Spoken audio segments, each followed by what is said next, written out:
Now this is just the iPhone 8 Plus, it's not the iPhone 10, but still it's an iPhone and I'm excited. I'm still excited about opening a box of iPhone.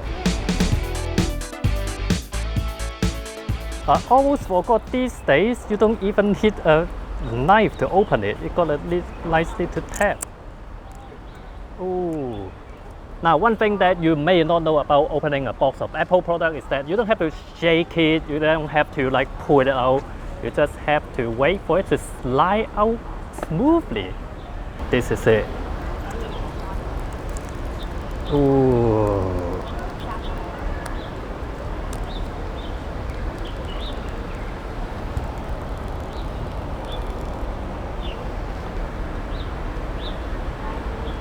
Nice. Oh, this is the funny UK plug for some people, but it's so big.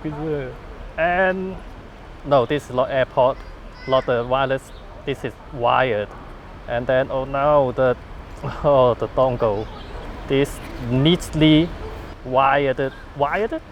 neatly put away there.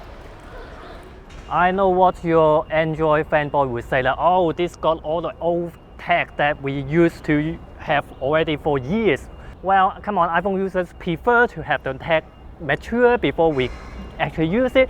You guys can have all the new tech, it doesn't matter. I mean, no point to laugh at the other side. Okay, let's get it out. Let's just look at the iPhone 8. Now for start, this is a very good looking phone, especially the gold color, to be honest. Now when the iPhone 6 is out, I don't really like the design. It got a weird antenna band at the back. It's so obvious as well. And then the iPhone 6s still the same. iPhone 7 a little bit better, actually quite a lot better. Especially I like the jet black color. I would thought this looked similar to the jet black, actually quite a lot different. Actually look at it carefully, the back is actually a little bit gray. It's not exactly black. I mean, especially if you compare the back to the front. The front is black, and the back is gray. It don't look different than the jet black, which is really solid black. And this you can see, you kind of see it a little bit. You know that it's got a bit of transparent on top, and then the painting is at the back.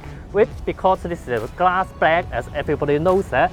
Some people think that it looks like the iPhone 4 as well with the glass back.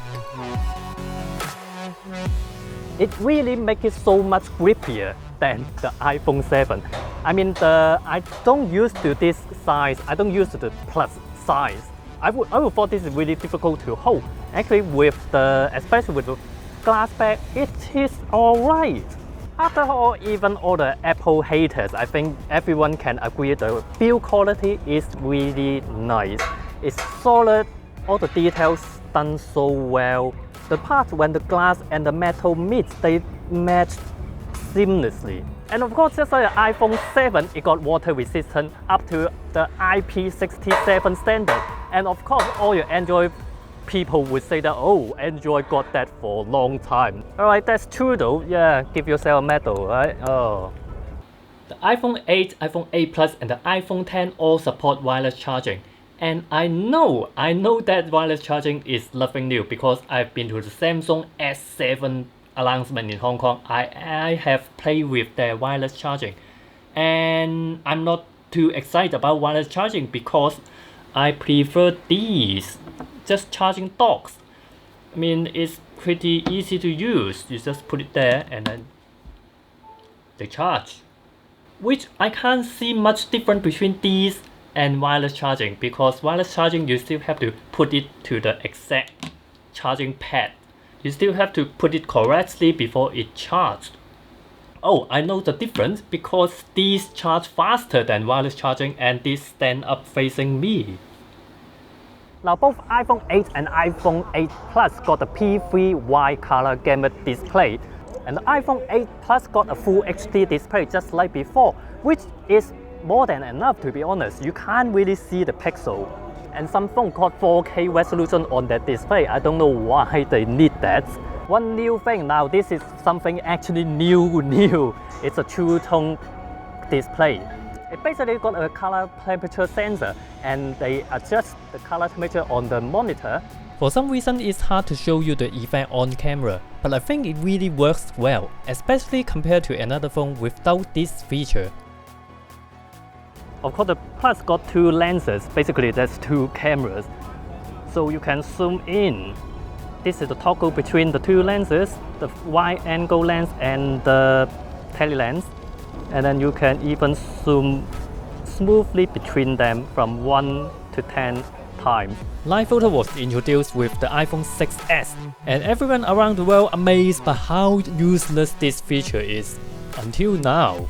You can have some kind of like GIF or GIF, depends on how to pronounce it, effect like loop or what is it, bounce. What surprised me is the long exposure actually works with handheld. It uses IS to stabilize your shots. It works with taking a short video while all you do is take one snap. Then the software could create a long exposure effect from the video. Pretty clever. Before that, I was expecting I have to put it on. I actually got a Joby Gorilla Pod for this, but it seems that I don't even need that. I especially come up to here, light trial. I would be quite amazed if the live photo long exposure can do light trial. The traffic is not moving that fast though. We'll see. Oh, it actually just blur out all the cars. Still, if you use it well, it could make some lazy handheld tripod-free, not so long exposure shots. I find that using live photo features reduce picture quality. You will find a lot more artifact if you zoom right in. You only get the best quality from a normal still photo. Oh yes, of course it takes normal still photos. Overall photo quality is top notch. It's really close to a real camera, but really close, not yet. Sometimes you can tell it's from a phone right away. Of course, you got a portrait mode, which is the bokeh mode basically. Too bad this is not the iPhone X, which is available on the front-facing camera as well. This you have to use the back camera.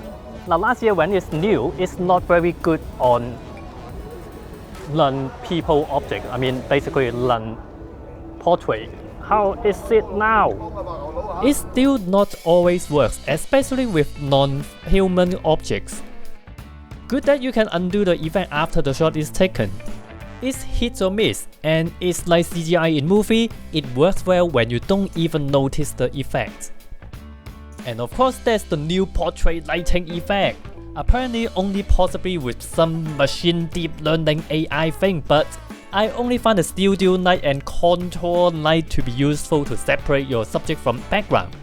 I'm still not sure about this stage light and this.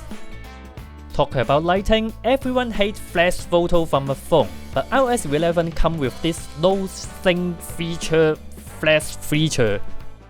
Now it supports 4K, 30p, 24p and 60p. I'm shooting at 30p for now.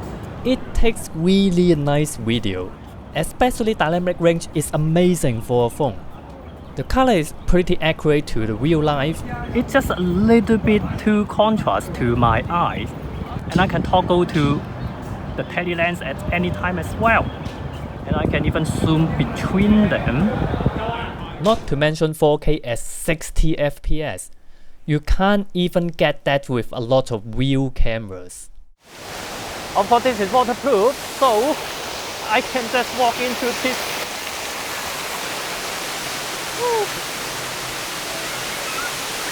Oh. Please keep away from water. That's a bit difficult, isn't it? Rainstorm! Rainstorm, it's a rainstorm!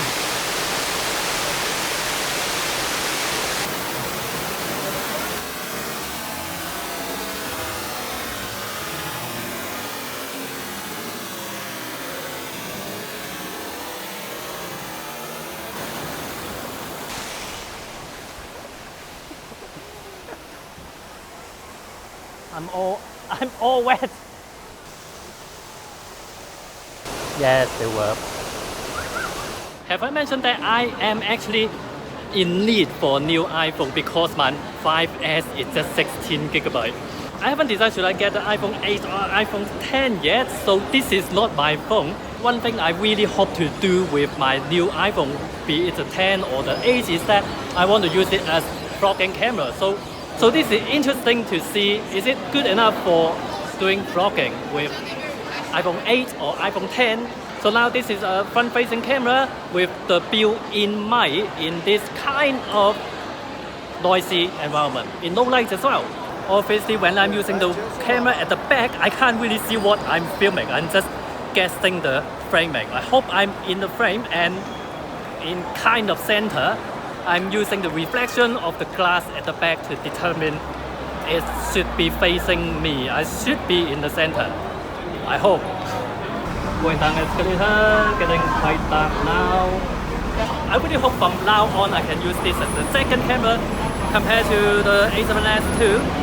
And of course, here's the future. AR stands for Apple Reality. I'm actually surprised that for technology this new, there's already at least one useful app that lets you see how the piece of IKEA furniture you want looks like on the street. So another year, another iPhone. Although this year got two iPhones, the 8 and the 10, if the camera is the only thing that we concern in this channel, the camera on the iPhone 8 don't disappoint. And as always, most people think the iPhone has the best camera, which a lot of people, mostly Android fans, would disagree. I would say it may not be the best, but it's always one of the best. And don't forget, there's still the iPhone 10 next month. But then one more reason to consider this over the iPhone 10. This doesn't cost $1,000.